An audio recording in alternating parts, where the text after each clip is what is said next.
आज जिस प्रकार से हम लोग यहाँ पर सेंट्रल टीम के माध्यम से गुजरात स्टेट में आए थे, कल हम लोग आए, 2 दिवसीय हम लोगों का दौरा था जिसमें सेंट्रल टीम ने विभिन्न पहलुओं का अवलोकन किया। आज जैसा कि हम सब लोग जानते हैं कि दुनिया में कोविड-19 का संक्रमण जिस तेज़ी से बढ़ा है और ग्रेजुअली एक के बाद एक देश, आज 216 से ज़्यादा देश इससे संक्रमित हैं और सभी देश अपने अपने क्षमता और स्वरूप के अनुसार और टेक्नोलॉजी के हिसाब से इस संक्रमण को काबू में रखने की कोशिश कर रहे हैं। और इसी कड़ी में आपने जैसे देखा होगा कि हमारे भारत देश में ग्रेजुअली शुरू से ही एक बहुत ही प्लान्ड वे में इस पूरी लड़ाई से इसको एक बहुत ही गवर्नमेंट द्वारा एक प्रायोरिटी देके होल ऑफ गवर्नमेंट अप्रोच से इस लड़ाई को लड़ा गया है।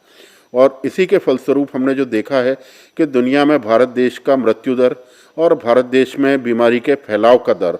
ये दोनों ही एक बहुत ही काबू में रहने वाली एक स्थिति है, जिसके कारण हमको एक समय मिल पाया जिसमें कि हमारी टेस्टिंग क्षमता एक लैब से लेकर 2000 तो 2500 लैब तक पहुंची।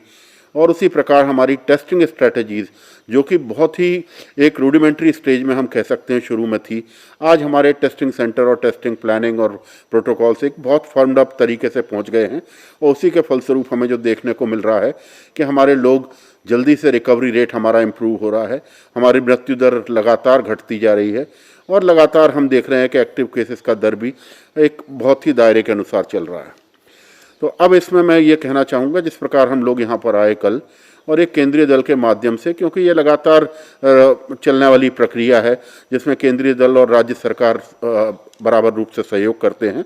और इसमें एक अपेक्षा है कि जनता भी हमें उसी प्रकार से सहयोग देती रहे जिस प्रकार से कि हमारे माननीय प्रधानमंत्री जी का एक दृष्टिकोण है कि हम जब तक वैक्सीन नहीं, जब तक दवाई नहीं, तब तक ढिलाई नहीं, 2 गज की दूरी और मास्क है ज़रूरी। ये इस सब चीज़ का हम लोग एक तरीके से अवलोकन करना और एक तरीके से आपस में इस विषय पर चर्चा करने के लिए यहाँ पर आए थे। मैं यहाँ पर 4-5 चीज़ों की मुख्य रूप से उल्लेख करना चाहूँगा जो हमने देखा इस दौरान। हम जैसे अहमदाबाद में गए, कॉरपोरेशन के हॉस्पिटल हमने देखे, एक ज़मीनी स्तर पर हमने ये देखा कि किस प्रकार धन्वंतरी रथ काम करता है, किस प्रकार धन्वंतरी रथ से लगातार हाउस टू हाउस सर्च करने वाली टीम जुड़ी रहती हैं और टीम को माध्यम से एक कोविड सेंटर की टेस्टिंग टीम जुड़ी रहती है और जो संक्रमित निकलते हैं उनके कॉन्टैक्ट ट्रेसिंग को आगे बढ़ा के एक हॉस्पिटल के माध्यम से उन सब की एक उचित चिकित्सा व्यवस्था की जाती है। तो एक तो हमारा ये पहलू था और इस पहलू के तहत हमने बड़ौदा, अहमदाबाद और मेहसाना में आज ये तीनों जगह का हमने ध्यान से देखा। तो हमने 4-5 चीज़ें जो मैंने अभी शुरू में भी कहा कि एक तो धन्वंतरी रथ, दूसरी चीज़ जो हमारी एडल्ट को केयर करने वाली जो एक रथ के माध्यम से हम हाई रिस्क पॉपुलेशन को जो आइडेंटिफाई करके एक हम अपने दायरे में लाते हैं, एक बहुत ही एक उल्लेखनीय व्यवस्था है जो कि हमने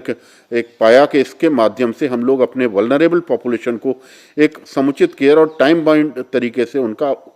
निगरानी में रख पाते हैं। तीसरी चीज़ मैं कहना चाहूँगा जो कि यहाँ एक मुख्य तरीके का एक टेक्नोलॉजी को यूज़ करते हुए जो कि हमारे माननीय प्रधानमंत्री द्वारा लॉन्च की गई थी, आरोग्य सेतु और इतिहास ऐप, इन दोनों का टेक्नोलॉजी का उपयोग करके कॉन्टैक्ट ट्रेसिंग को किस तरीके से स्ट्रेंथन किया, किस प्रकार से हमने आने वाले हॉटस्पॉट्स को एक पहले प्लान्ड वे में हमें जैसे पता चला कि ये क्षेत्र हमारा हॉटस्पॉट के एरिया में आने वाला है, तो हमने वहाँ पे हमारे public health measure, surveillance, testing और इसको बढ़ावा दिया। तो ये एक बहुत ही आधुनिक तकनीक है जिसके कारण हमारी कॉन्टैक्ट ट्रेसिंग और हमारे फ्रंटलाइन वर्कर्स आपस में एक समन्वय रख के कॉन्टैक्ट ट्रेसिंग को आगे बढ़ा रहे हैं। तीसरा मैं एक और चीज़ यहाँ पे कहना चाहूँगा जो होम आइसोलेशन की प्रक्रिया है और जो होम आइसोलेशन के माध्यम से हमने लोगों को एक मॉनिटरिंग दायरा एक बनाया गया है जिसमें कि राज्य, जो जिला कहना चाहिए, जिला के बाद राज्य, राज्य के बाद माननीय प्रधान जो मुख्यमंत्री जी ने अपने डायरेक्ट निगरानी में रखा है। आज हमने वॉर रूम का भी अवलोकन किया जिसमें हमने विभिन्न शहरों के जो कि हमारे हाई डेंसिटी क्षेत्र हैं उनके मेडिकल सुपरिटेंडेंट से ओपीडी सेवाओं का डायरेक्टली यहाँ से देखा, मरीजों से भी डायरेक्ट चर्चा किस प्रकार से राज्य के बिल्कुल सर्वोत्तम लेवल से की जाती है। ये भी एक बहुत ही मॉनिटरिंग और जिससे न केवल मरीजों को एक सांत्वना मिलती है, मरीजों को लगता है कि राज्य में उनका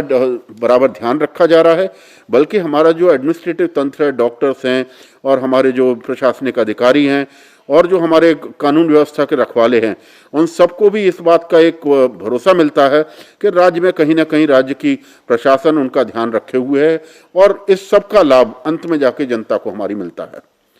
मैं यही कहना चाहूँगा कि ये एक आपस में हमारी लड़ाई है जो कि आज एक स्तर तक पहुँची है। इसको हमको आगे एक बहुत ही प्लान्ड वे में आगे चलाना है और इसमें हमें एक दूसरे का सहयोग करके ही इसको आगे बढ़ा सकते हैं।